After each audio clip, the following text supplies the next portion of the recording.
ब्रह्मा का पिता है, कौन विष्णु की मां, शंकर का दादा कौन है, हमको दे बता। ये जानने के लिए कृपया सुनिए।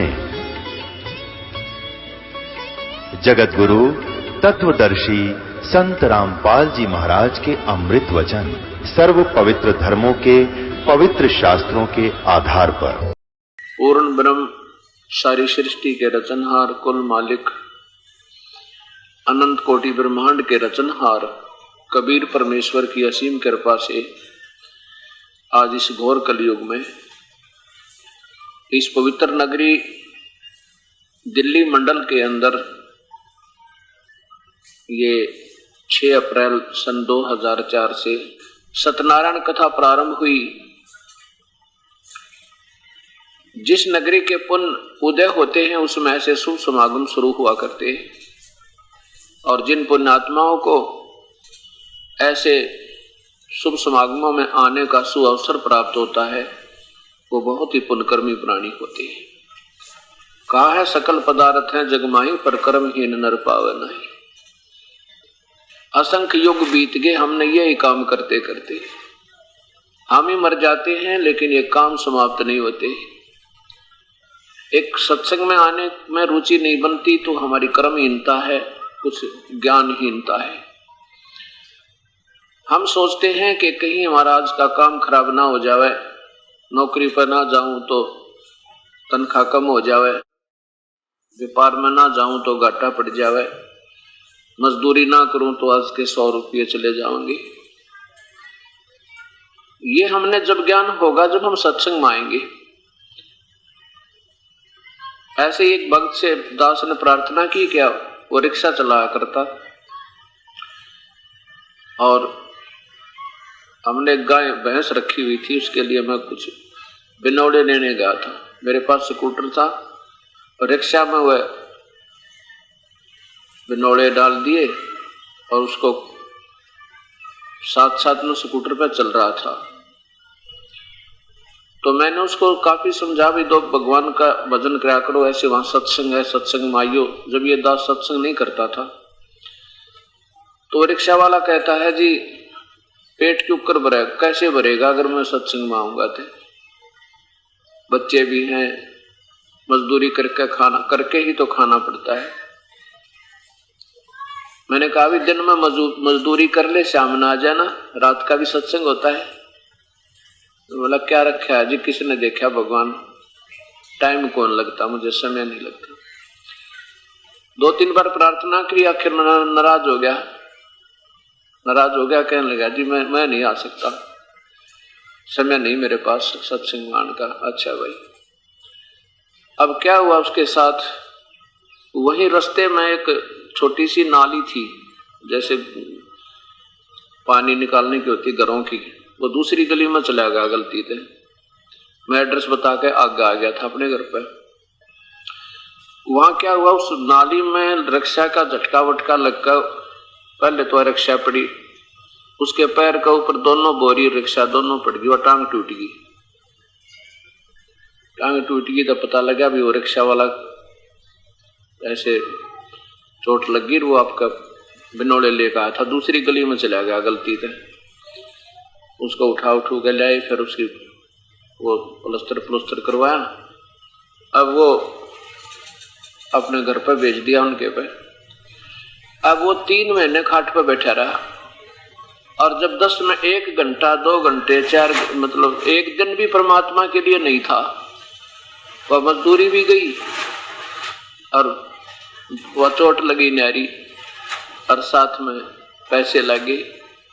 तो जब हमने ये समझ में आ जाएगी कि परमात्मा की शरण में जाने से ऐसी घटनाएं भी टलती हैं और परमात्मा राजी हो जाए तो हमारे सारे काम भी ठीक हो, भविष्य भी अच्छा हो। और इसी भूल को करके हम परमात्मा से दूर होते जा रहे हैं और जिसके कारण हम दुख पर दुख हमें और ज्यादा हो रहा है। इसलिए परमात्मा कबीर परमेश्वर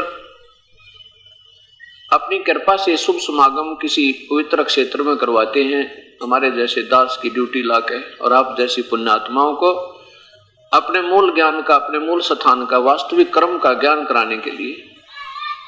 परमात्मा बहुत दयालु है।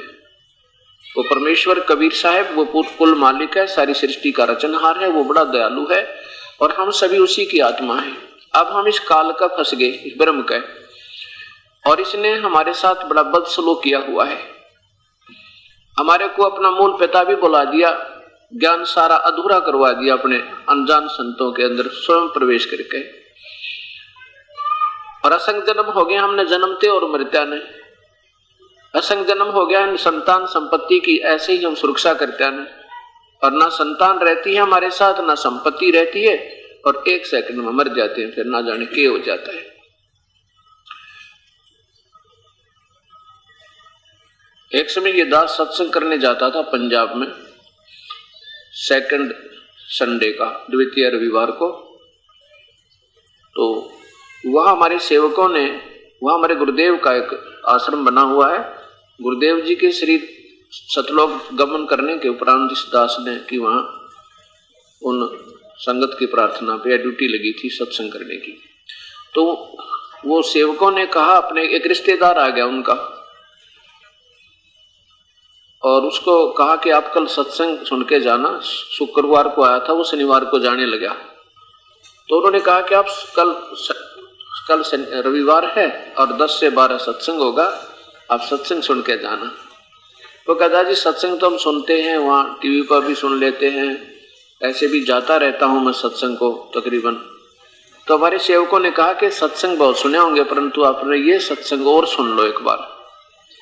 तो उसको नहीं समझ में आई, कहने लगा नहीं मुझे बहुत आवश्यक कार्य है, मेरा चंडीगढ़ जाना है। मैंने, पंजाब की बात है, तलवंडी भाई पंजाब में, फिरोजपुर जिला से। वो कहने लगा मैंने चंडीगढ़ जाना है और वहां पर मुझे बहुत आवश्यक कार्य है, किसी पार्टी से मेरा कांटेक्ट होना है, और उसमें उस अनुबंध में मुझे लगभग 5 लाख रुपए का बेनिफिट होगा, और वो संडे को आएंगे। संडे को 1 बजे आना, उन्हें रविवार को 1 बजे आना है। तो हमारे सेवकों ने कहा कोई बात नहीं, 10 से 12 सत्संग सुनो, उनको फोन कर देंगे, 2 घंटे इंतजार कर लेंगे कि ऐसी बात है, और आप 10 से 12 सत्संग सुनोगे तो 2-2.5 घंटे में चंडीगढ़ पहुंच जाओगे, 2-2:30-3 बजे तक पहुंच जाओगे, क्या बात है। नहीं माना, कहने का भाव ये है, नहीं माना। कहने लगा आपको क्या मालूम मेरे व्यापार का। चल पड़ा। अंबाले के पास आके एक बजरी का ट्रक खड़ा था, उसके पिछला कोई डिफेक्ट हो रहा था, पिछले 4 टायर निकाल रखे, पिछले नीचे जैक ला रखा था, और बजरी से भरा हुआ लोडी ट्रक, मारुति कार में पूरा परिवार, पूरी स्पीड में मारुति उस ट्रक के नीचे घुस गई और जैक हटके ऊपर गिर गया, एक सारे के सारे समाप्त हो गए। अब सर पर धर ले उस 5 लाख रुपया ने।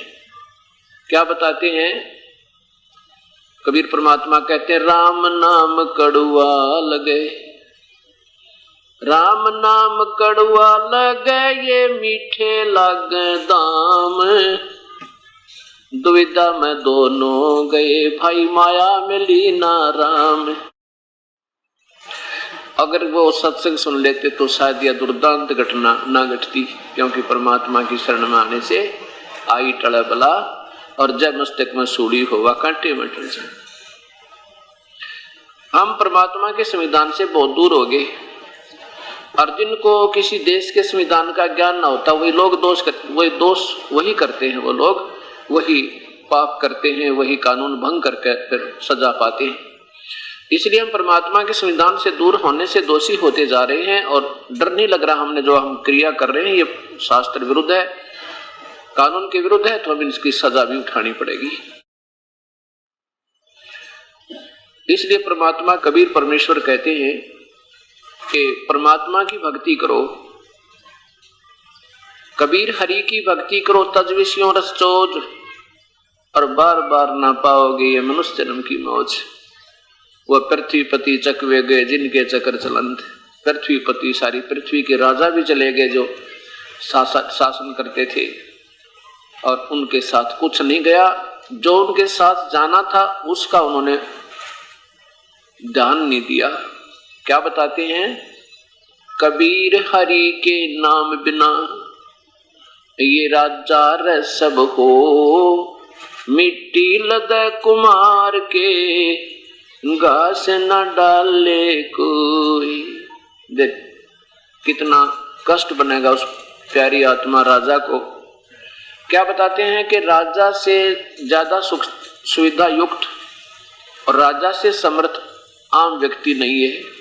और जब राजा भी भक्तिहीन पशु बनेगा तो आम व्यक्ति का कहां ठिकाना। इस एक के उदाहरण में हमने सारा समझ लेना चाहिए। और अगर राजा भी प्रभु की भक्ति करे, सत मार्ग का ज्ञान हो जा, तो राजा तो प्रजा का पिता होता है और भी अच्छे ढंग से प्रजा का पालन कर सकता है, अपनी भक्ति भी कर सकता है, जनता का एक अच्छी दुआएं लेकर के श्रद्धा का पात्र भी बन सकता है। और बहुत से राजा हैं जिन्होंने भक्ति भी की और प्रजा का पालन भी किया। जब परमात्मा साथ हो जाता है तो हर इंसान की बुद्धि भी ठीक रहती है, श्रद्धा रहती है, बुराइयां कम होती है, उपद्रव समाप्त हो जाते हैं, तो राजा का राज सुचारू चलता है। हम परमात्मा से दूर होकर अपनी राजनीति के आधार पर, अपने शान पद के आधार पर, ना जाने राजा अपने राज को बचाने के लिए और के जुल्म कर दे और फिर उस जुल्म का उसने भोग भोगना पड़े। और होना वही है जो उसके मस्तिष्क में, राजा वही बनेगा जिसके भाग में लिख रखा है, दूसरा बन नहीं सकता, तो सिर पटक ले।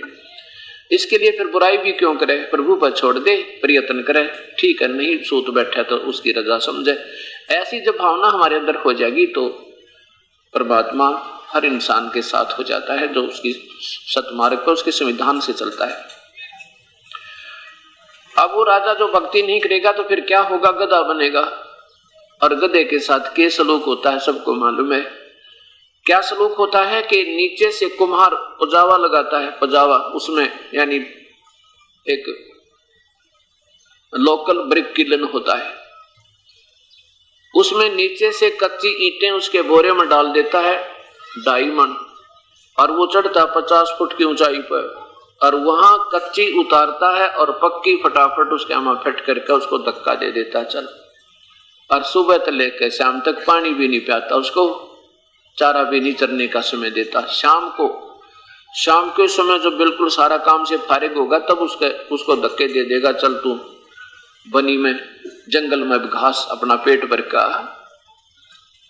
अब देखो उस गधे की कमर पे जख्म हो जाता है और जख्म के ऊपर वो कोरस सैंड यानी ईंटों का वो रेत आकर उस पर गिरता है और ऊपर से वजन से फिर ऐसे उसके ऊपर ऐसे रगड़ लगती है, ऐसे घर्षण होती है, उसकी आंखों से पानी पड़ता है। अब उसके वो विवश हो गया। अब जैसे किसी के जरा सी कोई खरोच आ जाए और उसके ऊपर कपड़ा भी लग जाना, आंखों में का पानी आता है, इतना पीड़ा होती है हाथ में। और उस समय जब वो राजा था उसने सोचा भी नहीं होगा कि ये कहानी बिगड़ेगी, ये जुल्म होगा तेरे साथ, क्योंकि समय पर रोटी मिले, अच्छी बढ़िया व्यवस्था होगी, 1000 आदमी से लूट मारनीय होगे, के जरूरत भगवान की। तो इसका ज्ञान हमें सत्संग में आने से होगा, सत्संतों के विचार सुनने से होगा, बार बार रह रहकर सुनने पड़ेंगे। जैसे एक बार ना समझ में आओ दूसरी बार सुने, दूसरी बार भी नहीं समझ में आओ तीसरी बार सुने, क्योंकि ये भी तो रंग धीरे धीरे चढ़ेगा। जैसे उस आम समाज के माया जोड़ने का, सुखी प्रभुता का हमारे ऊपर ये आवरण छा गया। उसके बाद क्या बताते हैं कि बीबी पर्दा रही थी, वो डोडी लगे थी बार। क्या बताते हैं कि वो राजा की रानियां बीबी अपने महलों में रहा करती थी और पर्दों के अंदर रहती थी और सामने कई कई पहरेदार खड़े रहा करते थे। और वो रानियां जो है अपने पिछले संस्कारवश शुभकर्मी प्राणी थी और रानी बन गई, सारी सुविधाएं उपलब्ध हैं, काजू और किशमिश के बांदियां बनाती हैं नौकरानियां और वो खा रही होती हैं, और जूठा छोड़ती हैं, उनको नौकरानियां खाती हैं। और दिन में 3-3 बार सूट बदले, ना बेरा कितने गार श्रृंगार करें। और उन नादानों को ये सत्संग ना सुनने से क्या दुर्गति होगी, ये संत बताते हैं, परमात्मा बताते हैं कि बीबी पर्दे रहे थी, ये डोडी लगे थी बार, अब गातू गाड़े फिरती है वो बनकुतिया बाजार। वो पर्दे की सुंदरी सुनो संदेशा मोर, अब गातू गाड़े फिरती है वो करें सरा में शोर। वो पर्दे की सुंदरी वो रानियां जो पर्दों में रहा करती थी और कति पूरा और श्रृंगार में रहा करती थी, बढ़िया एडी से लेकर चोटी तक अपना सारे वस्त्र पहने रहा करती थी। एक परमात्मा का नाम ना लेने से, सत्संग में ना आने से उसको ज्ञान नहीं हुआ कि ये तेरी मलाई तुझे ही मिली है और ये पिछले जन्म में कभी पुण्य किए थे, आज तुझे भगवान ने दे दिए और आगे की तैयारी नहीं कर पा रहे हो तो वो पिछली पूंजी समाप्त होकर निर्धन हो जाता है ये प्राणी। अब उस प्यारी आत्मा को, पुण्य आत्मा रानी को ये ज्ञान नहीं हुआ कि मानव शरीर ऐसे नहीं मिलता जैसा तूने सोच रखा है। वो ये सोच रही होगी कि आगे फिर रानी बन जाऊंगी, ये ठाठ फेरोंगे। नहीं, भविष्य के लिए तो तैयारी अब करनी पड़ेगी। जैसे जमींदार फसल बीज के कणक गेहूं की और उसको काट के तैयार करके परिपक्व करके अपने ठेकों में डाल लेता है और उसके बाद उसी से खाना प्रारंभ कर लेता है। अगर आगे का ना बीजेगा, इसी प्रकार प्रिपेयर नहीं तैयार करेगा तो पिछले ठेके में जब तक वो गेहूं चल रहा है तब तक तो उसने ठाठ लगे और जब वो ठेके में खत्म होगा ना, जब देखिए भूखा मरे, परिवार भी मांगता फिर उसका। ऐसे ही हमारे पिछले पुण्य संस्कार जहां जमा करा के आए थे भगवान के दरबार में, उसने हमें मानव शरीर में उनका सब भोग दे दिया। अब हमने ये लग रहा है कि ठाठ हो रहे हैं, शाम ने गुट्टी ला ले, दिन में रात ने सिनेमा देखे, दिन में बकवाद गड़े, ताश खेलने। हमने ये सोच रखा बस ऐसे मौज होगी मानव शरीर की। नहीं, इसकी एक श्वास की कीमत बहुत ज्यादा है। जब यह समझ में आ जाएगी, एक श्वास भी आप खाली नहीं जाने दोगे, या ईश्वर की चर्चा करोगे, या कोई धार्मिक पुस्तक पढ़ोगे, या सत्संग में आओगे, या अपना भजन करोगे, सब बकवाद छूट जाएंगी। जब ये सही हृदय में प्रभु की यथार्थ ज्ञान समा होगा तो क्या बताते हैं परमात्मा, फिर वो कुतिया बन गई वो रानी और धर्मशालाओं में सराय में जाती है। वो कुतिया नी वस्त्र फिर रही है, उसने कौन साड़ी पहनावे, समय पर टूक नहीं। और सराय में यानी धर्मशालाओं में जाती है, वहां अतिथि लोग रास्ते चलते आकर रुका करते थे, वहां खाना खाते थे। आध घंटे तक वो खाना खाने वाले के मुख की तरफ देख रही है। वो रानी जो काजू की खीर खाया करती थी और जूठी सोटा करती थी, एक प्रभु याद ना करने से अब एक टूक के लिए तरस रही है, ग्रास के लिए तरस रही है और खाने वाले के मुंह की तरफ देख रही है। अब वो खाने वाला अपने मुंह में डाला, वो सोचा तेरी तरफ आओगा, और वो भी लास्ट में कोई भगवान आत्मा छोटा सा ग्रास डाल भी देता है तो 10 ग्राम रेता बालू रेत वो साथ खा रही है, वो राजा की रानी। ये संतों के विचार प्रभु की दी हुई का ज्ञान है। इसको ऐसा वैसा नहीं हमने सोचना चाहिए, क्योंकि हम ये सोचते हैं किसने देखा आगे का वही जिन्होंने दिखाई देता था उन्होंने तो आगे का बता दिया भविष्य का। अब अंधे ने क्या पता आगे क्या है, तू किधर जा रहा है, आंखों वाले बताओ। आंखों वाले जैसे कोई सूरदास जा रहा था किसी रास्ते से, कोई आंखों वाला आ गया, कहने लगा भाई सूरदास, ए ब्लाइंड मैन, तू कहां जा रहा है, इधर, ये तो रास्ता बहुत खराब है, इधर मत जाइए, तो बहुत भयंकर बियाबान यानी जंगल है, इसमें बहुत खूंखार प्राणी रहते हैं, तुझे मार डालेंगे, खा लेंगे, और इस जंगल में घुस गया तो तुझे रास्ता नहीं मिलेगा, पटक कर मर जाएगा। अब वो अंधा कहे किसने देखा है, देखी जाएगी, या कोई बात हुई, अंधे ने देखा नहीं, आंखें वाले की माने नहीं तो मर कुएं में पड़ गए। अब संत तो आंखें वाले थे, हम अंधे, हमने तो सिर्फ ये संसारिक सुख और अपना रोजी रोटी रोजगार से हमने घुटी और वही बीड़ी से ताश ये दिखाई, इसका आगे दिखाई नहीं देता। और संतों ने की आंखें थी, उन आगे क्या बता रखा है, बेटा ये भक्ति नहीं करोगे तो बहुत भविष्य में तुम्हारी हानि होगी और बहुत कष्ट आएगा तुम्हारे पे। तो हमने उन आंखों वाले महापुरुषों की बातों को मानने में फायदा है। हम तो ज्ञानहीन हैं और वो ज्ञान योग युक्त थे, वो परमेश्वर की प्यारी आत्मा या खुद परमेश्वर आए, हमारे भले के लिए कहा उन्होंने, और अब हम उनकी बातों पर विश्वास नहीं करेंगे तो हमें हानि होगी। अब क्या बताते हैं कि उस रानी ने जब पहले तो ये बात समझ में आई नहीं, पहले तो ये सोचा नहीं कि वास्तव में यह कहानी ऐसी खराब हो जाएगी, और जब ये सचमुच बात बिगड़ गई अब क्या बने उसका। वो पर्दे की सुंदरी सुनो संदेशा मोर, अब गा तू गाड़े, यानी नी वस्त्र फिर रही है, वह करे सरा में शोर। नक बेसर नक पर बनी वह पैरें थी हार हमेल, और सुंदरी से कुतिया बनी भाई सुन साहिब के खेल। नक बेसर यानी अच्छे गहने पहरा करती थी। नक बेसर नक पे बनी हुआ पैर थी, हार हमेल 9-9 लाख के गहने पहरा करती थी वो रानियां।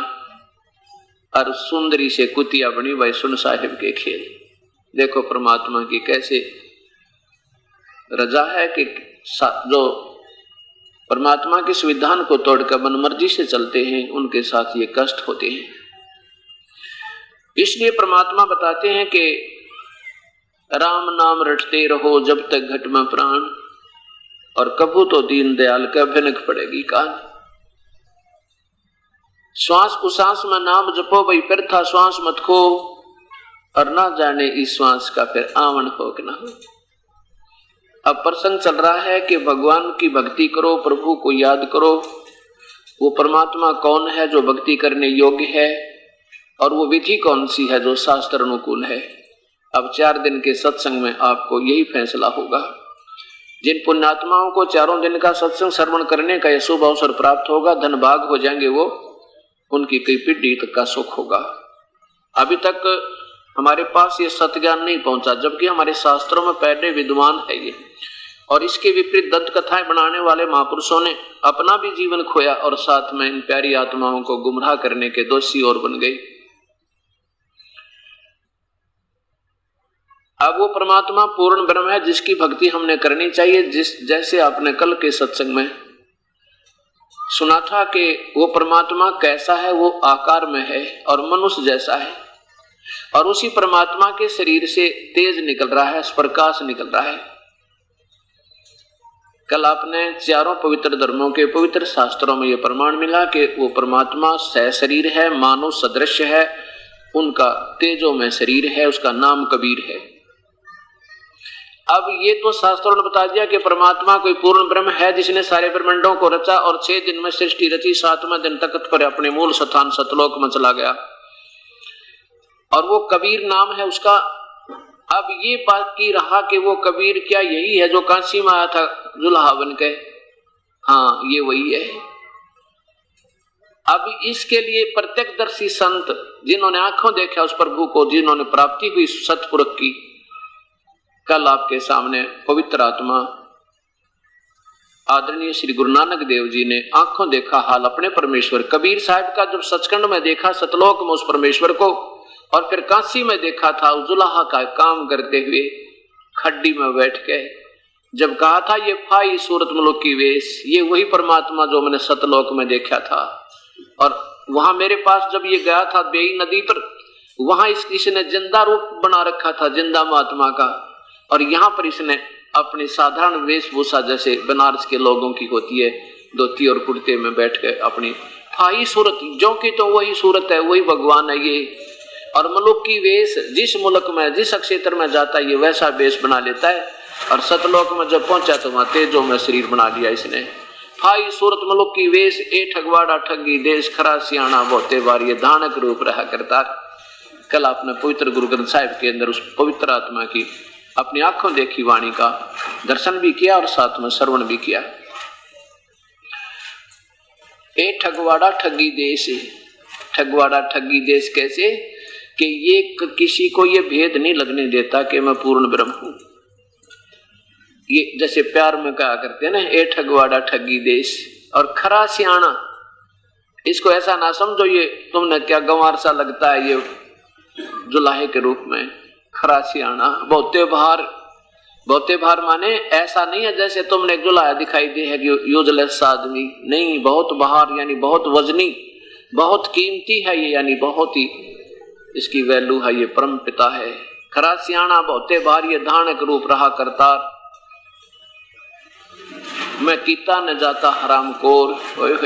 अपने आप को लताड़ रहे हैं नानक जी, क्योंकि जब कहते हैं ना मैंने आपके साथ बहुत अपशब्द भी कहे, आपके बारे में बहुत ही उल्ट सुलट सोचा, जब आपने कहा था ब्रह्मा विष्णु महेश पूर्ण शक्ति नहीं है, और आपने बताया था कि तो काल है ज्योति निरंजन जिसकी तुम भक्ति करते हो एक ओंकार की, तो मैंने आपके बारे में बहुत अपशब्द भी कहे थे और उल्ट पुल्ट सोचा था। हे प्रभु मुझे माफ करना। कहते मैं कीता न जाता हराम खोर, वो किया मुंह देसा दुष्ट चोर, और नानक नीच कह विचार। अपने आप को कितना अधीन कर रहे हैं नानक जी के। नानक नीच कह विचार, होए होए, अपने आप को नीच कह रहे हैं परमेश्वर के सामने कि मैंने आपके साथ बदव्यवहार किया था। नानक नीच कह विचार, ये धानक रूप रहा करतार, कि मैं सोच समझ कर बता रहा हूं तुमको, ये वास्तव में परमेश्वर ये काशी में बैठे एक परमात्मा की प्यारी आत्मा चशमदीन गवाह का आपके सामने प्रमाण हुआ कि काशी में आए हुए ही ये कबीर परमेश्वर हैं जो पूर्ण ब्रह्म सतपुरुष है। अब उसके साथ साथ आपको और प्रमाण देते हैं। एक जब कबीर परमेश्वर काशी से 120 वर्ष अपनी लीला करके मानुष सदृश शरीर की या मानुष जैसी लीला करके चले गए थे सह शरीर, उसके लगभग 200 वर्ष के उपरांत वही परमात्मा छुडानी में हरियाणा प्रांत में एक, अब जिला झज्जर है, पहले रोहतक जिला था, उसमें एक छुडानी गांव है छोटा सा, उसमें गरीबदास नाम के एक महापुरुष का जन्म वहां पर जन्म हुआ। जब वो 10 वर्ष के हुए गरीबदास जी, तो उस समय वो पाली जाते थे, पाली यानी गवाले थे, गायें चराया करते थे। गरीबदास जी के का मूल गांव करौथा जहां दास का आश्रम है, लेकिन छुडानी में उनके मामा थे, नाना जी थे, और नाना जी का कोई बच्चा औलाद यानी पुत्र नहीं था, केवल पुत्री थी। अर्थात गरीबदास जी के मामा जी नहीं थे, केवल माता और मौसियां थी।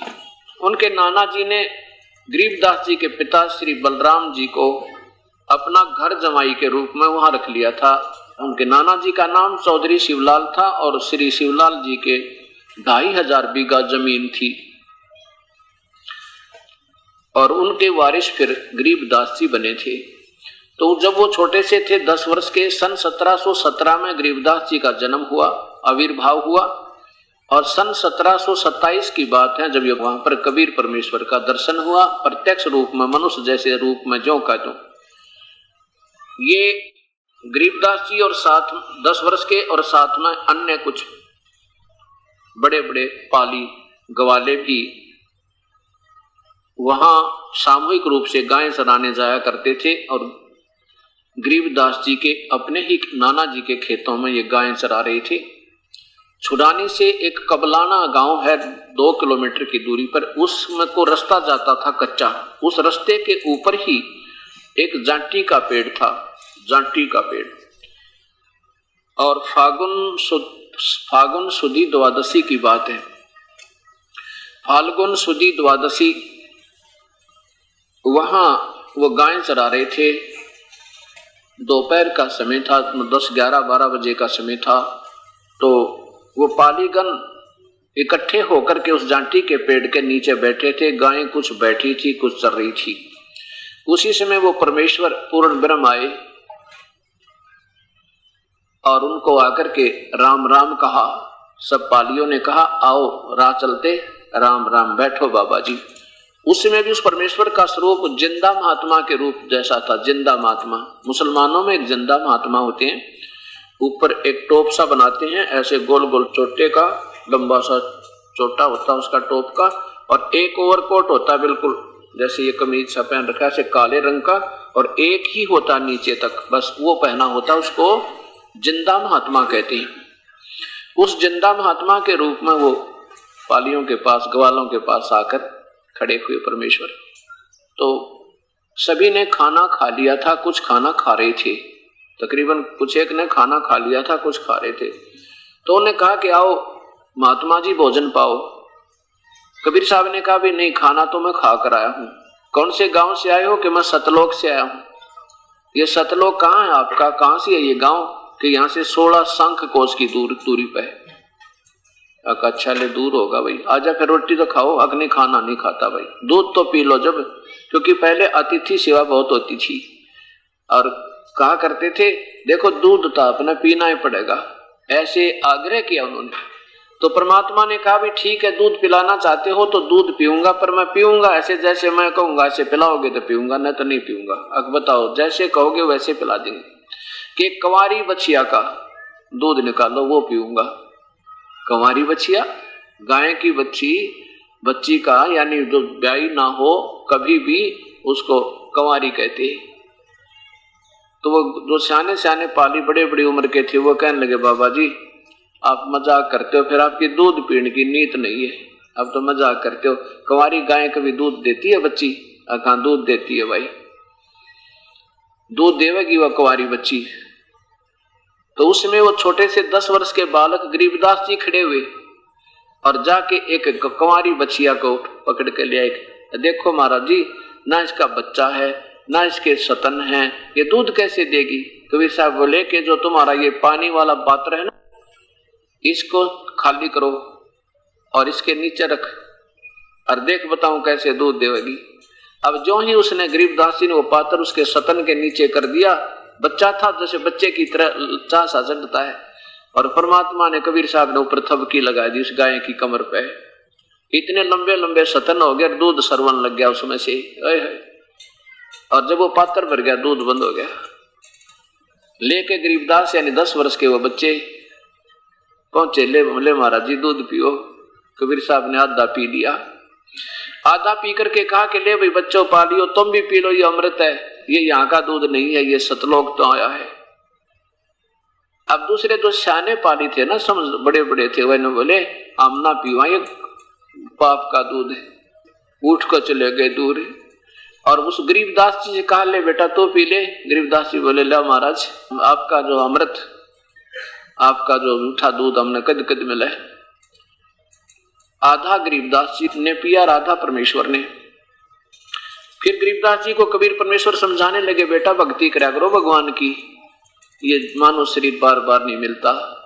गरीबदास जी कहने लगे भक्ति तो हम करते हैं महाराज जी, शिव जी का मंदिर है उसकी पूजा करते हैं, और भी कोई नाम गिनाए, हम राम कृष्ण का जाप जपते हैं।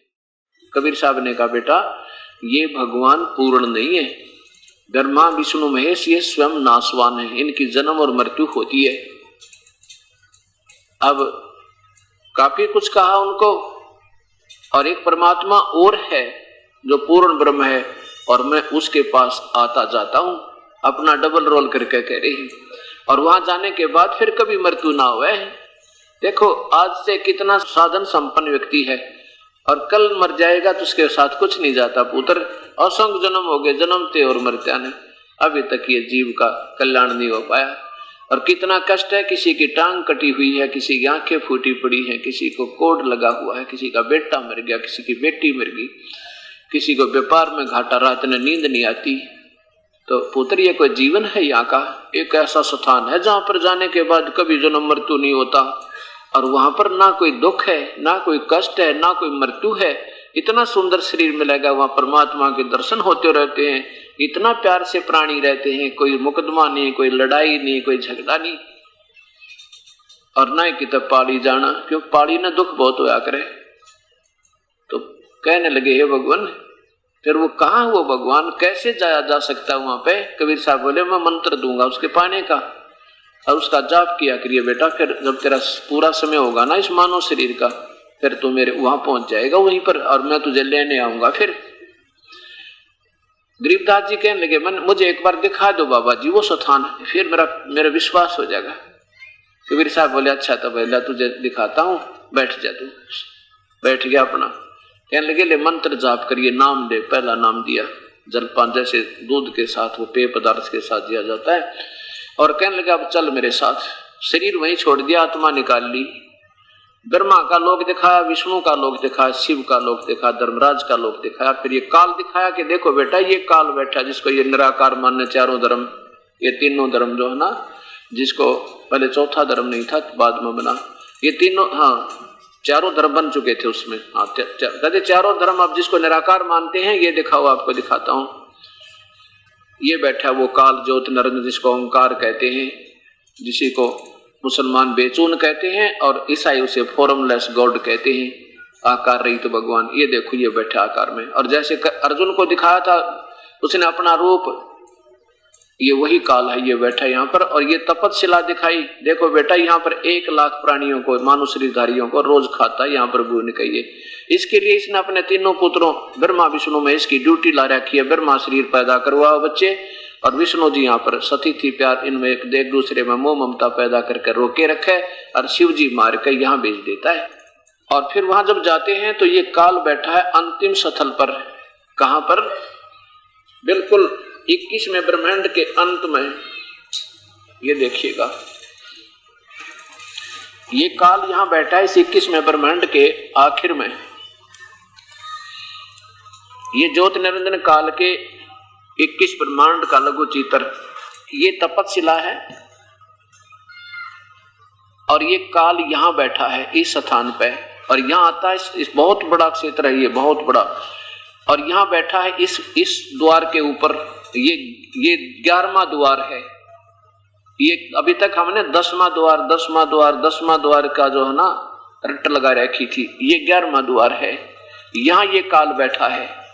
और यहां जब ये किसी को नहीं जाने देता, इसको इतना भय रहता है कि कोई निकल ना जा, इसने रोक रखा जैसे पशु रोक लिया करते हैं। और जब परमात्मा कबीर साहब के सतनाम सच्चे नाम का, सतनाम कोई जाप नहीं है, उस वास्तविक मंत्र का जाप जिस प्राणी के पास है, तो वो इसके सिर पर पैर रख के काल वहां जाते ही उस मंत्र के सामने, जिसके पास सही मंत्र है उस मालिक का, इसका सिर नीचे हो जाता है। कबीर परमात्मा के सामने जाते ही उसका काल का ऐसे सिर नीचे हुआ, और कबीर परमात्मा ने और गरीबदास जी ने उसके सिर पर पैर रखे, और इस अब नीचे ऐसे सिर पर पैर रखे, और फिर इस दुर्सुराग को पार करके सतलोक गए। अब वहां जाकर क्या देखा गरीबदास जी ने कि परमात्मा कबीर साहब ने अपना दूसरा जो तेजों में वास्तविक रूप है, क्योंकि एक सिद्धि बहुचोले धार है, एक सिद्धि ऐसी होती है नाना रूप बनाए जा सकते हैं। तो उस परमात्मा ने कबीर साहब वास्तव में वहां आगे वास्तविक रूप जो उनका है, करोड़ सूर्य मिला दे करोड़ चंद्रमा, ऐसा तेज है उस प्रभु का, मतलब एक रोमकूप का उससे भी ज्यादा तेज है। इतना तेजों में शरीर में सामने विराजमान हो गए, उस तख्त पे अपनी आसन पर विराजमान है। और दूसरे रूप में जिंदा महात्मा वाले रूप में गरीबदास जी के साथ जा रहे हैं, वो छोटे से बच्चे के साथ। और क्या देखा वहां जाकर के कबीर परमेश्वर ने चवन उठाया और अपने ही दूसरे उस तेजों में शरीर पे ऐसे चवर करने लगे प्यार से, श्रद्धा से। अब गरीबदास जी ने सोचा कि भगवान तो यो है जो तख्त पर बैठा है, और ये बाबा जी तक कोई इसका सेवक होगा जो इसकी सेवा कर रहा है। इतने में क्या हुआ कि वो तेजों में शरीर खड़ा हुआ और जिंदा वाला शरीर तख्त पर विराजमान हुआ, और वो जो तेजों में शरीर था प्रभु का, वो अपने ही दूसरे स्वरूप जिंदा वाले रूप पर ऐसे चवर कर रहा है जैसे सेवक सेवा करे। अब गरीबदास जी ने सोचा भी भगवान इस बाबा जी पर सेवा कर रहा है, क्या बात है। इतने में वो तेजों में शरीर और उस जिंदा महात्मा के शरीर में समा गया। अकेले वही रूप, केवल जो नीचे दर्शन दिए थे वही रह गया, और चंवर स्वयं ऊपर घूम रहा है, ऑटोमेटिक ईश्वरीय शक्ति है। अब गरीबदास जी को ये सब कहानी बताई परमात्मा ने, बेटा तुम मेरी आत्मा हो और तुम अपनी गलती से काल के साथ चले गए। उसने 70 युग और 64 युग 3 बार तपस्या करके ये 21 ब्रह्मांड मेरे तो मांग रखे, और तुम इसके साथ अपनी नादानी के साथ चले गए। मेरे से तुम दूर हो गए, तुम मेरे बच्चे हो, मेरी आत्मा हो, चाहे कोई हिंदू है, चाहे मुसलमान, चाहे सिख या ईसाई, ये सब मेरे बच्चे हो। और काल तुम्हें नारे नारे करके आप पर लड़ा रहा है, ये डिवाइड एंड रूल करके तुम्हें दुखी कर रहा। बेटा अपनी भक्ति करके तुम मेरे पास आ जाओ। गरीबदास जी कहने लगे भगवान मुझे यही रख लो, प्रभु मत भेजो वहां काल के लोक में। हे परमात्मा वहां तो कति जुल्म हो रहा, आग लगी पड़ी है 21 ब्रह्मांडों में, कोई प्राणी को सुख नहीं, ब्रह्मा विष्णु महेश को सुख नहीं। श्री राम बन के आए थे विष्णु जी, एक सांस भी सुख का नहीं ले पाए वो बेचारे यहाँ पे। और श्री कृष्ण आए थे वही विष्णु अवतार, सारा जीवन दुख में रहा उस प्यारी आत्मा का। कैद में जन्म हुआ, मामा दुश्मन हो गया, कभी शिशुपाल मारे, कदे चाणूर मारने आवे, कदे जरा सिंह के साथ लठम लट्ठा, अंत में फिर पारदी से मारा गया, आपस में कट कर मर गए। 56 करोड़ यादव का विनाश हो गया। ए भगवान वहां ना भेजो, मुझे यही रख लो। तब कबीर परमेश्वर ने कहा देखो बच्चा ऐसे नहीं रख सकते हम, तुम स्वेच्छा से वहां गए हो और तुम्हारे ऊपर काल का ऋण गणा हो गया, असंख्य योग हो गए तुमने उसके उस जहाज में घूमते ने, क्योंकि ये पृथ्वी भी एक जहाज की तरह घूम रही है और इस पर हम बैठे हैं। उसी का दिया हुआ सफल आहार, अनाहार, जल पान और जितनी वायु का सेवन हम उसी की कर रहे हैं। और हम छोटा मोटी साधना करते हो तो वहां स्वर्ग में खा करके उसको जीरो हो जाते हो। ऐसे तो मृत्यु और जन्म के चक्कर में पड़े हुए हो। वापस तुझे जाना होगा और मैं तुझे सतनाम दूंगा। बाद में आऊंगा 4 महीने पीछे या 6 महीने के बाद तुझे सतनाम दूंगा।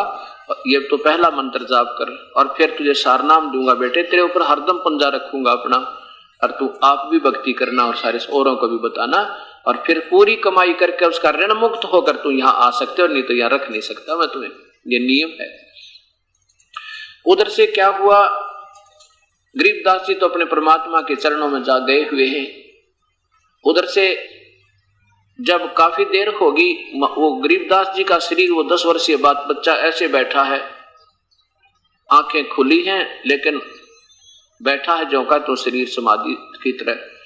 तो कुछ जो दूसरे पाली थे उन्होंने 1-2 घंटे पाछे देखा कि भाई ये उठ नहीं रहा, क्या बात है। आकर कहने लगे भाई खड़ा हो, क्योंकि वो लड़की का लड़का था। कोई भांजा कह रहा है, कोई गरीबू कह रहा है। कहते गरीबू खड़ा हो और तेरी बारी आ गई गायें घेरने की। अब नहीं बोला, एक बार आवाज लगाई, 2 बार, फिर पकड़ के हिलाया। कहने लगा खड़ा हो भगत जी, उठेगा कि नहीं आज तू। अब ऐसे हिलाया तो वो लुढ़क गया, क्योंकि उसमें आत्मा तो थी नहीं, केवल कवर था। अब उनको वो भय हो गया कि तो मर गया भाई। मर गया किस कारण से, क्योंकि इसने जो है वो जंतर मंत्र का दूध पी लिया, इसलिए मर गया। अब गांव में भागे आए, गांव में आके बता लड़की का लड़का मर गया, लड़की के लड़के की मृत्यु होगी। रानी नाम था उस, श्रीमती रानी नाम है उस था माता जी का। और वो अकलौते पुत्र थे, 10 वर्ष के हो गए थे। वो भी 12 वर्ष के बाद शादी के गरीबदास जी का जन्म हुआ था। तो दोनों माता और पिता सुनकर अपने इकलौते पुत्र की मृत्यु को बेहोश हो गए, चक्कर आ गया। फिर क्या होता है कि गांव वाले वहां गए, उस 1.5 किलोमीटर की दूरी पे खेतों में। वहां से फिर उस शव को लाए, फिर उनके करोथा गांव से उनके हकीकी बुलाए। इतने वो प्रोसीजर शुरू किया उन्होंने उसकी अंतिम संस्कार करने का। उधर से परमात्मा कबीर साहब फिर उनको छोड़ने के लिए वापस आते हैं तो वहां एक धर्मराज का लोक है। धर्मराज जो यहाँ सब एक ब्रह्मांड में सबका हिसाब किताब रखता है। उस धर्मराज के दरबार में जब कबीर परमेश्वर पहुंचे तो धर्मराज यानी यहाँ का ये चीफ जस्टिस एक ब्रह्मांड का हाथ जोड़ के और कुर्सी छोड़ के, चेयर छोड़ के दूर खड़ा हो गया और कहा है परवरदिगार विराजमान हो। और जैसे उच्च अधिकारी निम्न कर्मचारी पर डांट लगाता है, उसको अपने समर्थता का प्रतीक और आदेश देता है, ऐसे परमेश्वर कबीर साहब उस प्यारी आत्मा गरीबदास जी को साथ लिए उस धर्मराज को डांट लगा रहे हैं। क्या बताते हैं गरीबदास जी ने फिर आके अपनी वाणी में बताई, आंखों देखा हाल। धर्मराय दरबार में देई कबीर तलाह के, मेरे भूले चुके हंस को तुम पकड़ियो मत कजा के। क्या कहते हैं परमात्मा, धर्मराज को धमका रही हैं कि खबरदार हो कजा के निकम्मी आत्मा हो, तुम काल के जाल में फंस गए और अपने आप को भूल चुके हो। अब मेरी आत्मा, मेरा हंस, जिसने मेरा सच्चा नाम पूरे संत तक प्राप्त हो, और वो भूल भटक के भी अगर कहीं और उसको तुम ले मत आना, उसका अकाउंट तुम्हारे पास, तुम उसका लेखा जोखा भी मत करना, उसको मेरे पास भेज देना। क्योंकि इस परमात्मा का एक यहाँ पर भी एक अलग से हर ब्रह्मांड में एक राजदूत भवन होते हैं ना, जैसे प्रत्येक ब्रह्मांड में प्रत्येक देश में प्रत्येक देश का। अब ये एक ब्रह्मांड देखो, ये आपके सामने ये सत्य यथार्थ कथा आ रही है इस परमेश्वर की महिमा की, और यथार्थ भक्ति संदेश ये अब आप तक पहुंच रहा है। ये एक ब्रह्मांड है, केवल एक ब्रह्मांड, जिसमें ब्रह्मा विष्णु और शिव केवल इन 3 लोकों पर, स्वर्गलोक, पृथ्वीलोक और पाताल लोक पर एक विभाग के भगवान है। और यहाँ एक धर्मराज का लोक है जो इन सब प्राणियों का लेखा जोखा करता है। चाहे किसी को महास्वर्ग में जाना है तो महास्वर्ग में जाओ, महास्वर्ग में अपनी कमाई खाकर फिर नरक में आओ, नरक के बाद यहाँ पर गधे और कुत्ते बनो। ये इनका procedure hard and fast rule है, ये अटल नियम है। अब यहाँ पहुंचे कबीर परमात्मा इस धर्मराज के पास जाके कहने लगे, खबरदार जब तो मेरी किसी आत्मा ने ले आया और उसका हिसाब मत करना, मान ले मेरा उपदेश ही है और उससे कोई भूल बन गई तो तुम उसका हिसाब मत करना। मेरे पास यहाँ परमात्मा का एक इसका अपना कबीर परमेश्वर का एक गुप्त स्थल है, वहां पर ये कोई नहीं जा सकते। ये फिर यहाँ से छोड़ देते, उसका अकाउंट नहीं करते। जैसे इन्हें पता लग गया ना ये कबीर परमेश्वर का पूर्ण ब्रह्म का सेवक है, ये फिर उसका लेखा जोखा नहीं करते, उसका हाथ जोड़ लेते हैं, भाई तू जा यहाँ तक। फिर वो याद करता अपने परमेश्वर को, फिर ये प्यारी परमेश्वर अपने पास यहाँ बुला लेते हैं। इनको जब तक यहाँ रखते हैं उस प्यारी आत्मा को, जब तक इसका दोबारा कोई भक्ति संयोग ना हो तब इसको फिर मनुष्य रूप में जन्म देते हैं और फिर ये भक्ति प्रारंभ स्वयं आकर के या मेरे जैसे दास की ड्यूटी लाकर फिर इन प्यारी आत्माओं को फिर चरणों में देते हैं, इनकी फिर भक्ति प्रारंभ कराते हैं, कमाई पूरी करवाते हैं। तो यहाँ कबीर परमेश्वर ने जब ये कहा कि धर्मराय दरबार में गई कबीर तलाक, मेरे भूले चुके हंस को तुम पकड़ियो मत कजाक। अब धर्मराज ने क्या कहा कि प्रभु आपके हंस को हम नहीं पकड़ेंगे, लेकिन परमेश्वर मेरी एक मजबूरी है कि जो प्राणी आपकी शरण में आने से पहले जो कर्म उसने किए उसके दोनों ही कर्मों का अकाउंट मेरे पास होता है, शुभ और अशुभ का। हे प्रभु आपके चरणों में आने के बाद तो ठीक है, आप उनके पाप कर्मों को अक्षीण कर देते हो, लेकिन उससे पहले का जो अकाउंट है वो तो मैंने इनको सजा देनी पड़ेगी, क्योंकि मेरे कागजों में विद्यमान है मालिक, मेरी मजबूरी है, मैं क्या करूं उसमें। तो कबीर परमात्मा कहते हैं ये कर्म बरम बरमंड के मैं पल में करहूं नेश, नेश माने नष्ट कर दूंगा, कर्म काट दूंगा सारे इन पाप कर्मों को। और जिन हमारी दो ही देही सो करो हमारे पेश, जो जिसने मेरी दुहाई दी है कि मैं तो उनका हंस था, गलती से आ गया तेरे पास, मेरे पास पेश कर दो, तुम मत छेड़ना उसको।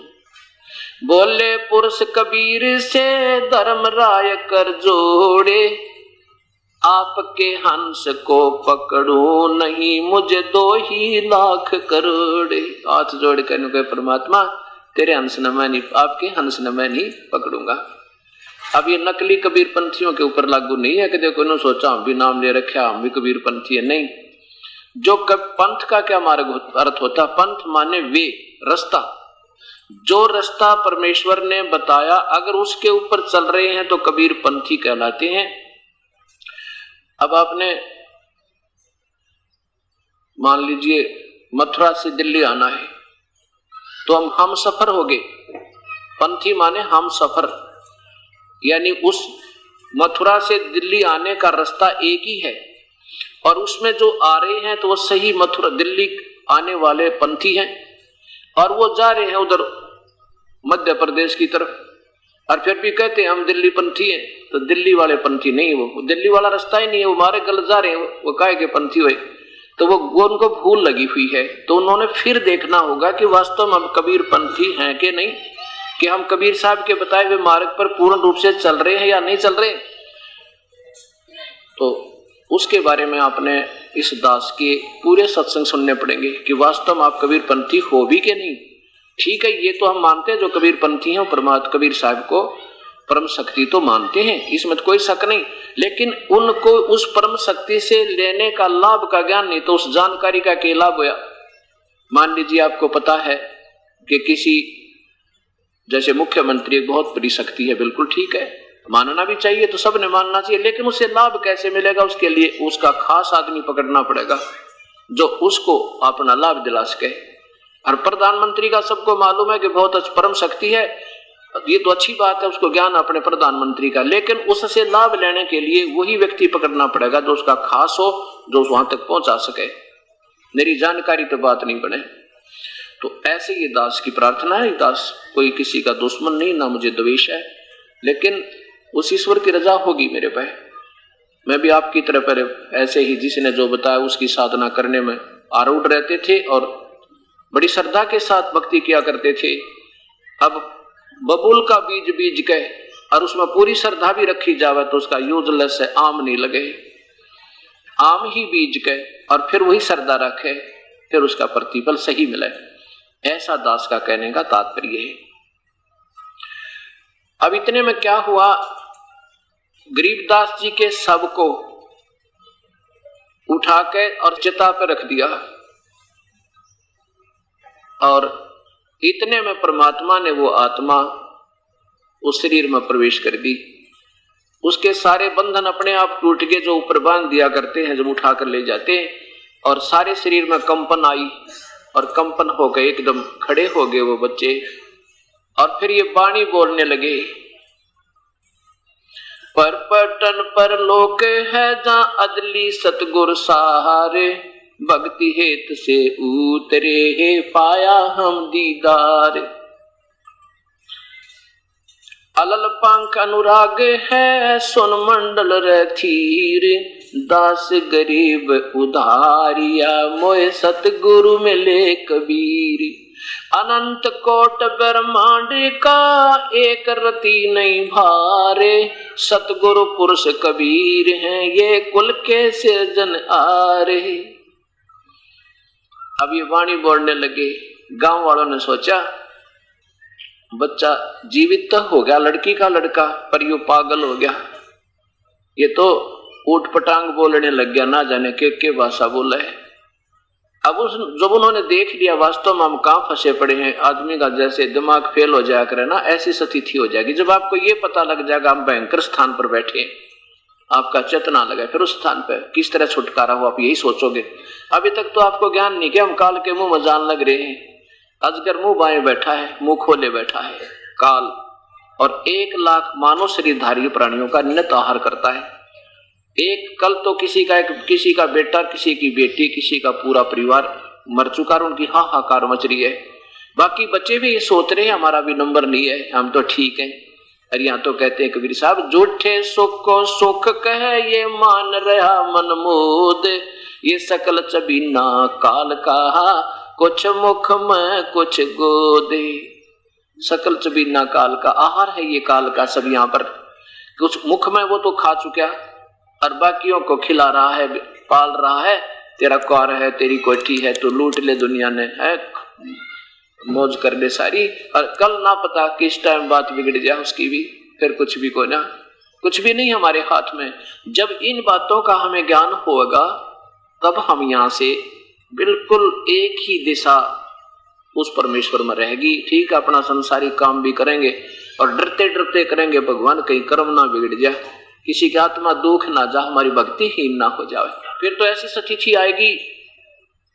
एक बार गुरु नानक देव जी को जब ये सच्चा ज्ञान हो गया था, परमेश्वर के दर्शन हो गए थे, तब वो मायूस रहने लगे और भगत जनों से पूछने लगे, महाराज जी, है नानक देव जी, आप कभी प्रसन्न चित्त नजर नहीं आते हो, बहुत ही दुखी सा मन रहता है, आप कभी खुश नहीं दिखाई देते। क्या कहने लगे कि ना जाने काल की कर डारे और किस विध ढल जा पासावे, और जिनाते सरते मौत खुड़क दी उन्होंने केड़ा हंसावे।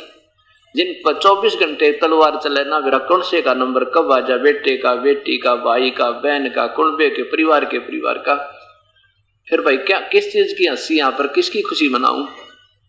जैसे गुजरात के अंदर 26 जनवरी सन 2000 का वो दुखदायी दिन आज भी हृदय से भूला नहीं जा रहा। सारा देश गणतंत्र दिवस की खुशी मना रहा था और दो मिनट के अंदर वही बिल्डिंगें जिनको बनाते बनाते सारा जीवन खो दिया था, भगवान याद नहीं किया, उस संपत्ति जोड़न में उन्हीं के नीचे दब के वो विनाश को प्राप्त हो गए। ये काल का खेल है भाई। क्या बताते हैं, झूठे सुख को सुख है ये मान रहा मनमोद, इसमें खुशी माने फिर है, मेरी कोठी होगी, मेरी दो मंजिल की, 3 मंजिल की कोठी बना ली, कार होगी, फैक्ट्री लगा दी।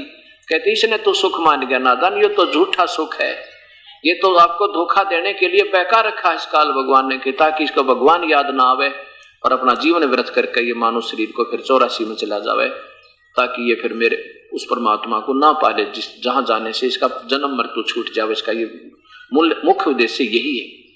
तो क्या कहते हैं गुरु नानक देव जी के ना जाने काल की कर डारे किस विध ढल जा पासावे, और जिनाते सरते मौत खुड़क दी उन्होंने केड़ा हंसावे। फिर किसी ने कहा, भगवान क्या आप कभी भी प्रसन्न नहीं होते? होता हूं प्रसन्न। कब होते हो? कि साध मिले साड़ी शादी होंदी विछड़ दिया दलगीरी वे, अखते नानक सुनो जहाना मुश्किल हाल फकीरी वे। कि खुश होते हैं जब हमारे भक्त आत्मा सत्संग होता है, ये प्यारी आत्मा आती है, साध मिले साड़ी शादी होंदी, शादी माने खुशी, और विछड़ जब ये चले जाते हैं फिर बैठ कर वही रोना हो जाता है। साध मिले साड़ी शादी होंदी विछड़ दिया दलगीरी वे, अखते नानक सुनो जहाना मुश्किल हाल फकीरी वे। तो इस प्रकार अब गरीबदास जी के अंदर वो वास्तविकता का ज्ञान होने से फिर ये वाणी बोलने लगे। लेकिन इस वाणी को गांव वाले ना समझ सकते, क्योंकि वो बेचारे अशिक्षित और अपरिचित उस परम पिता से। तो माता पिता ने, गांव वालों ने सोचा भी चलो लड़की का लड़का जीवित तक हो गया, पर हो गया मैं पागल हो गया। ये तो बात ना, लड़की इसको देख देख कर अपना जीवन, अपनी शांति रखेगी, अपना जीवन पूरा कर लेगी, इसकी आत्मा ना दुखेगी। जैसा भी बावला है बावला सी, पर लड़की का दिल डटा रहेगा। ऐसे 3 वर्ष बीत गए। बहुत से साधु संतों को भी दिखाया, जंतर मंतर भी करवाए, झाड़े भी लवाए कि लड़का ठीक हो जाए, दवाई भी दवाई, वैद्यों को दिखाया। एक दिन एक दादू पंथ, दादू जी भी कबीर साहब, दादू जी को स्वयं कबीर परमेश्वर मिले थे, बूढ़ा बाबा इसी जिंदा महात्मा के रूप में। और जब दादू जी 7-8 वर्ष के थे, बाहर गली में खेल रहे थे, गांव से थोड़ा सा बाहर, तो वहां ये परमेश्वर कबीर साहब पहुंचे और उस प्यारी आत्मा से मिले दादू जी से, और बताई ऐसे जैसे गरीबदास जी से वार्ता की। तो दादू जी भी ने कहा कि बाबा मुझे भी अपना सतलोक दिखा दो, क्योंकि परमात्मा ये चाहते हैं कि एकाध को मैं यथार्थ ज्ञान दे दूं ताकि हजारों को समझा दे, और अपना गोवाई देव खूब ठोक ठोक के मेरी। तो कबीर साहब कहने लगे, भाई ठीक है, पहले आप उपदेश लो मेरा। दादू जी बोले, जी ठीक है। उन्होंने क्या किया कि बेटा ये पान का पत्ता लिया, पान का पत्ता तोड़ लिया, क्योंकि जैसे हम जैसे पत्तल होती है ना, पत्तल उनके पत्ते बना देते हैं ऐसे इस टाइप में। कहने लगे पान का पत्ता तोड़े, और परमात्मा अपने करमंड लोटा ले रखा था, उसमें अपना अमृत जल सबद शक्ति से उसके हाथ में वो पान के पत्ते पर वो जल डाल दिया, जैसे कटोरी में हम गिलास में पिला देते हैं ये अमृत, जो नाम लेगा प्रोसीजर वही है। तो वहां गिलास गिलूस था को ना, बोले बेटा पान का पत्ते ना ऐसे कर ले गोल गोल सा, और ले ये अमृत और मंत्र सुन मेरा। पहला मंत्र दिया और वो जल पान के पत्ते को पानी पिला दिया, अमृत पिला दिया, और कहा कि अब चल तुझे मैं अपना वास्तविक लोक दिखाता हूं। फिर इसी प्रकार 3 दिन लग गए दादू जी को, 3 दिन और 3 रात ऐसे बेहोश रहा। शरीर तो रहा लेकिन उसमें श्वास तो चलता रहा, आत्मा नहीं, उसमें होश नहीं रहा। आत्मा को निकाल लेगी, घरवाले उसने घर ठा लिया, लड़का भी बेहोश हो गया। अब श्वास चलता रहा इसलिए उसको फूका नहीं तो उसको दफना भी देते या कितना खत्म कर देते। कभी इसमें श्वास चल रहा है, देखो बेहोश रहा, परमात्मा उस आत्मा को ऊपर ले गई। एक ऐसी सिद्धि होती है कि शरीर को छोड़ दें, शरीर ऐसे हिलता रहता है और आत्मा अपना बाहर घूम आती है। तो उसमें क्या हुआ, 3 दिन और 3 रात ऐसे बीत गए। सारी व्यवस्था दिखाकर दादू जी को वापस छोड़ दिया। उसके बाद दादू जी ने उस परम पिता परमात्मा कबीर परमेश्वर की आंखों देखी महिमा गाई। क्या गाई? जो जो शरण कबीर के वो तिरगे अंत अपारे, दादू गुण के ता कहूं भाई कहते न आवे पारी। उस परमेश्वर की कहते के महिमा गाऊं कबीर परमात्मा की, जो उसकी शरण में आ गए वो तो असंख्यों पार हो गए, बिना गिनती के पार हो गए, सतलोक चले गए। कबीर करता आप है दूजा ना कोई, दादू पूर्ण जगत को हो भक्ति दरड़ावे सोई। दादू जी कहते हैं कि पूर्ण सारे जगत को वही भक्ति सत ज्ञान देते और किसी के पास सत ज्ञान नहीं है। ठेका पूरा होवे तब सब कोई तजय शरीरी, दादू काल चंपे नहीं जपे जो नाम कबीर। ठेका पूरा हुआ, श्वास पूरे होंगे तो सब शरीर त्यागना होगा। और जो उस परम पिता परमेश्वर का सच्चे नाम से संबंध हुआ हो चुका है पूरे गुरु के साथ, उसको काल निकट नहीं आ सकता। ठेका पूरा होवे तब सब कोई तज शरीरी, दादू काल गंजे नहीं, जपे जो नाम कबीरी। आदमी की आयु घटे, तब यम घेरे आए। यम के दूत आकर पकड़ लेते हैं जब इसकी आयु समाप्त होती है। और सुमरण किया कबीर कहा, दादू लिया बचाए। आदमी की आयु घटे तब यम घेरे आए। यम के दूत आ जाते हैं, काल के दूत आ जाते हैं लेने के लिए। और जब अपने परम पिता कबीर साहब को याद करके उसके सच्चे नाम का जब जाप करते हैं, किया मैंने, कहते दादू लिया बचा है। और कल यम के दूत भाग गए और परमात्मा कबीर साहब आ गए। मेट दिया अपराध सब आ मिले छनमाही। अपराध माने पाप कर्म सब काट दिए, क्योंकि कबीर परमेश्वर ही हमारे पाप कर्मों को काट सकता है और कोई शक्ति नहीं, ना ब्रह्मा काट सके, ना विष्णु, ना शिव, ना ब्रह्म, ना परब्रह्म। केवल पूर्ण ब्रह्म वो सतपुरुष हमारे पाप कर्म काट सकता है। मेट दिया अपराध सब आ मिले छनमाही, दादू संग ले चले वो कबीर चरण की छाही। क्योंकि उनके सीधे गुरु जी थे कबीर परमात्मा, और गुरु रूप में ही वो मालिक आए और लेकर के उसको चल पड़े। सेवक देव निज चरण का दादू अपना जान, बिरंगी सत कबीर ने कर लिया आप समानी। दादू अंतर्गत सदा ये छन छन सुमरण ध्यान, वारो नाम कबीर पे है पल पल मेरे प्राण। अपने भगवान के ऊपर कहते हैं, मैं पल पल अपने प्राण न्यौछावर करूं। हे परमात्मा कैसे दया करी, इसे कलयुग में मुझे आकर के संभाला आपने। सुन सुन साख कबीर की ये काल न्यवावे माथ, दन दन तीनों लोक में दादू जोड़े हाथ। क्या कहते हैं कि कबीर साहब की महिमा, साख माने उनकी महिमा सुनकर, कबीर साहब की महिमा सुनकर ये 21 ब्रह्मांड का भगवान ब्रह्मा विष्णु महेश के पिता श्री ज्योत निरंजन ये काल भगवान ने कहा माथा ऐसे माथ निभावे, अपने शीश झुका दे उस परमेश्वर की महिमा सुनते ही इतना इतना घबरा जाता है। सुन सुन साख कबीर की ये काल निभावे माथ, दन दन तीनों लोक में दादू जोड़े हाथ।